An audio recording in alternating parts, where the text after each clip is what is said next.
Hey everyone, welcome back to another video.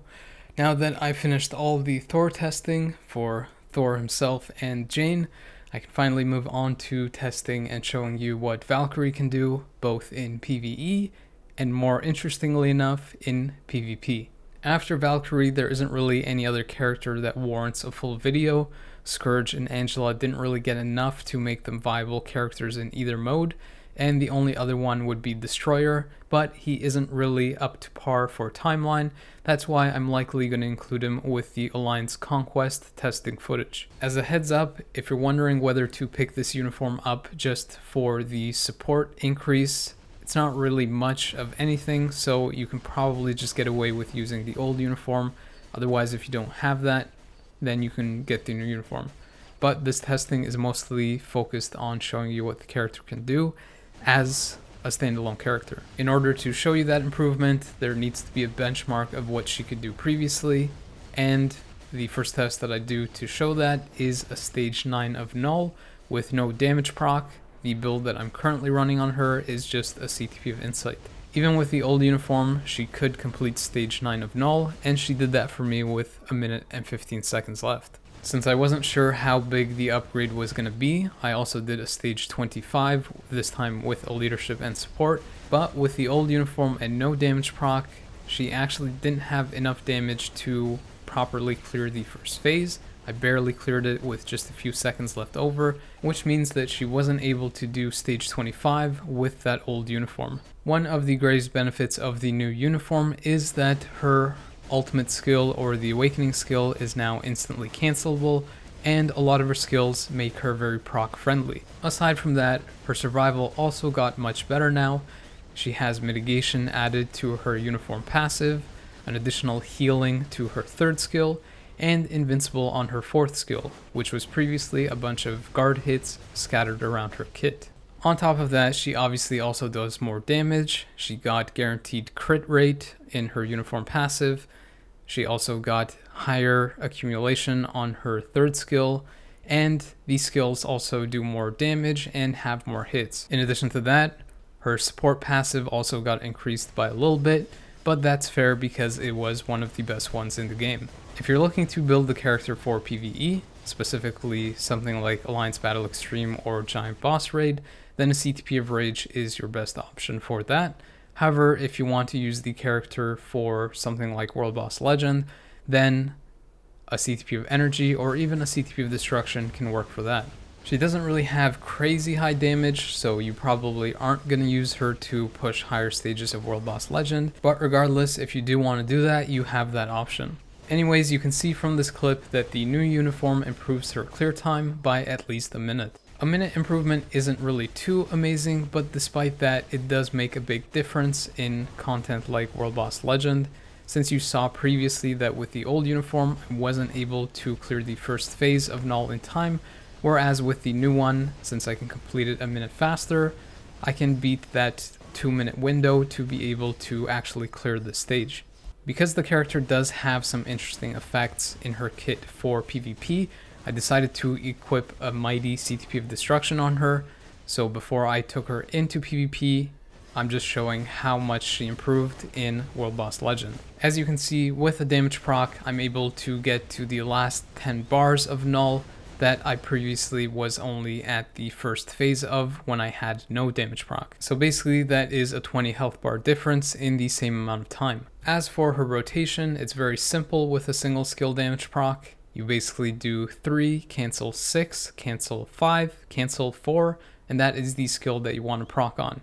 After that proc is done, you can go into the second skill and then cancel that about a second or two into the skill to prevent your next proc from activating. And then once you've used your awakening, you just go back into the regular rotation, which is basically just 3, cancel 5, cancel 4. When you have your awakening available, you can alternatively use that first before using the third skill, so 6 cancel 3 cancel 5 cancel 4, but it doesn't really matter, just use the rotation that you're more comfortable with. Because the character was previously used in ABX as the combat female character for that day, I obviously also tested her there with the CTP of Destruction, and she actually did pretty decently. She got 8.4 million, but I did have to swap to Sif because it was the burn season and she doesn't have that in her kit. So without swapping, she could probably hit closer to the 9 million mark, and I know for sure that she can hit that with a CTP of Rage or even higher,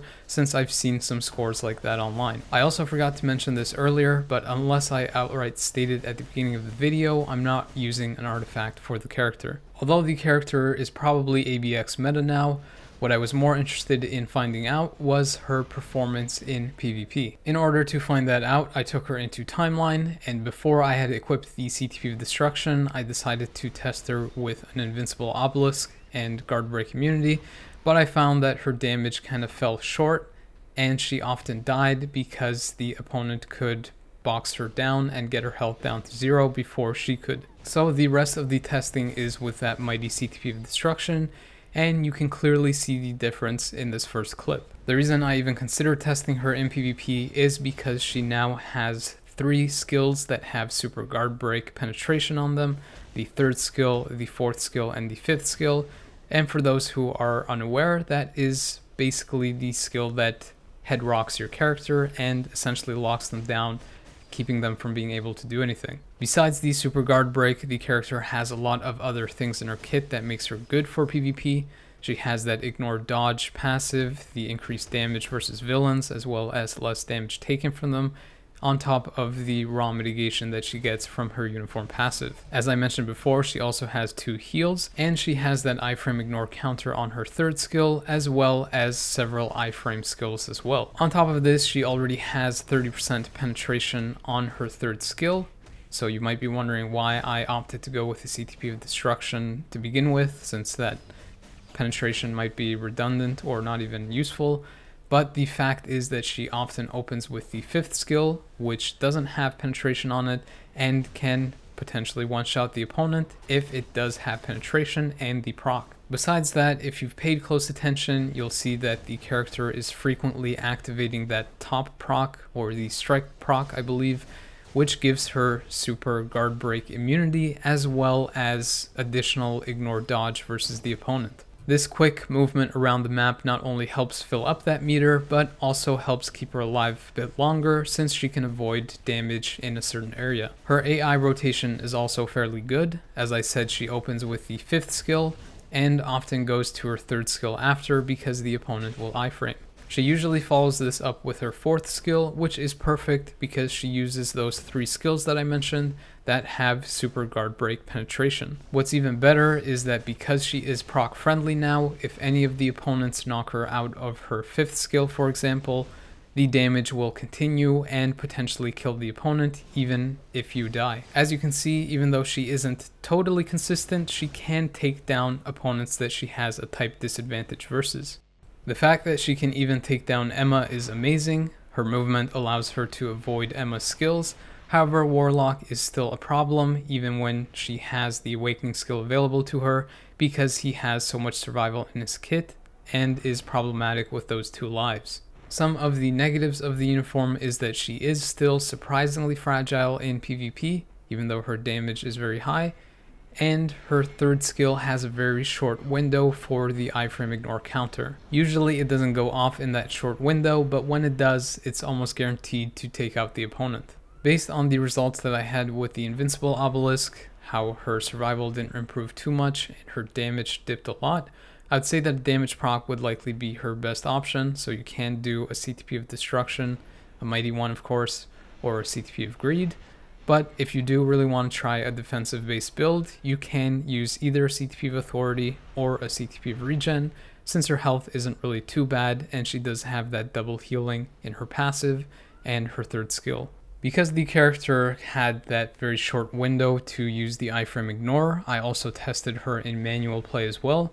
So as you can see here, the first thing that I do is avoid Doom's 5th skill. And then because Doom has small gaps in his 5th iframe, you can use the 5th skill to layer on damage and then immediately go into the 3rd skill in case he tries to iframe out of it. Since your 2 main skills are on cooldown, you kind of want to run around a bit depending on the opponent to buy some time. but you're usually going to end up using the 4th skill to get the invincible and the potential damage from that, and then immediately go to the 3rd skill when that is available. If one of the opponents you face is Thanos, the first thing that you want to do is move away from him to get out of range of his 4th skill, since that iframe ignore can basically one-shot you. Then when you see him go into his 5th skill, you can immediately go into the 4th skill. Because it has a little jump, you'll avoid the damage from the 5th skill, and the super guard break penetration will lock him down. With the proc, you should be able to take him out fairly quickly. From there, you basically just do the same thing. You just want to spam your 5 and 3, and then use the 4 when those aren't available, and always immediately using the 3rd skill when it is available too. Here is another test on manual to show you that the character is somewhat consistent, especially if she is your last option on a team and you're just using her for support. So again, you dodge Doom's 5th skill, you use your 5th skill to layer on damage, as well as the 3rd skill to get that iframe ignore counter.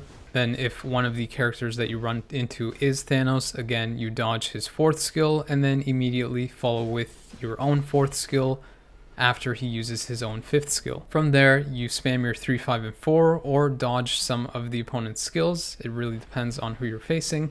But oftentimes after the first 2 enemies, especially if they have multiple lives, you will have your awakening available to you and you should be able to wipe the rest of the fight. Because of the network outage in Canada, I wasn't really able to test Valkyrie too much in Alliance Conquest, but you can see that Thor and Valkyrie do make a pretty decent team, since Thor has good burst damage, especially with her support, and usually attacks fairly quickly, and then Valkyrie is there to basically iframe ignore opponents who will avoid most of the damage from Thor. If you thought that Thor was doing most of the heavy lifting in that first clip, here is another one where I tested out her solo potential. As you can see, she is capable of taking out a Thanos set by herself, even though it might come down to a lot of luck.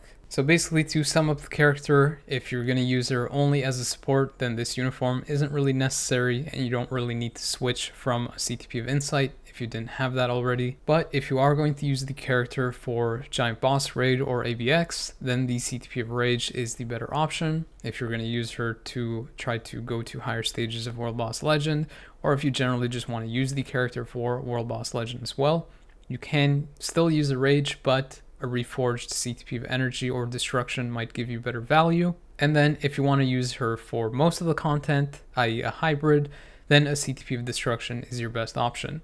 If you want to use her specifically for PvP, then you can also try out a CTP of Greed or a CTP of Authority or Regen. However, if you ask me, I still think that a CTP of Destruction will give you the best value there. That pretty much does it for this video. All in all, I'd say that I'm pretty happy with this update, since Thor, my favorite character, got an amazing upgrade with his uniform and the T4, and Jane not only became a playable character, but also got a great rework too. Valkyrie's upgrades weren't as significant as these 2 characters, but regardless, she did get a good upgrade as well, since it made her more versatile and usable in multiple modes. As always, if you liked this video, found it entertaining or useful, please consider liking, subscribing, and sharing. If you have any questions, leave a comment. I always appreciate you guys taking the time to watch my videos, so thank you for that. But the video is now over.